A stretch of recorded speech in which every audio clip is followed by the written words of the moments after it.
Kunyari. Pero wedding photo namin yun. Galit na galit si Gladys Reyes habang idinidiing siya ang legal na asawa sa post na ito na usap-usapan na with 700,000 views sa Instagram. Ano kiniklaim mo? Nauna ka? Nauna kayo nagkaanak. Uy, ba't di ka pinakasalan?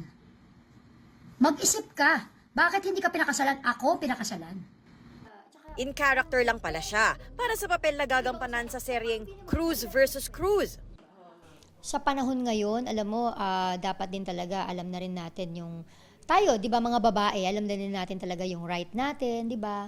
Lalo na kung bilang legal na asawa, 'di ba? At yung kaya siguro ganun na lang yung naging reaksyon ng mga tao.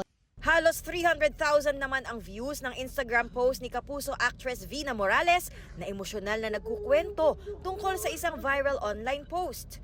Nalaman ko na lang, may nabuntis siyang iba. Yun ang pinakasalan niya.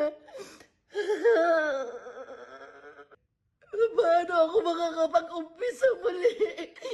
Intriguing ang sagutang ito ng mga karakter ng dalawang premyadang aktres. Maraming netizens ang nag-react at nakatunog sa bago nilang aabangan sa GMA drama.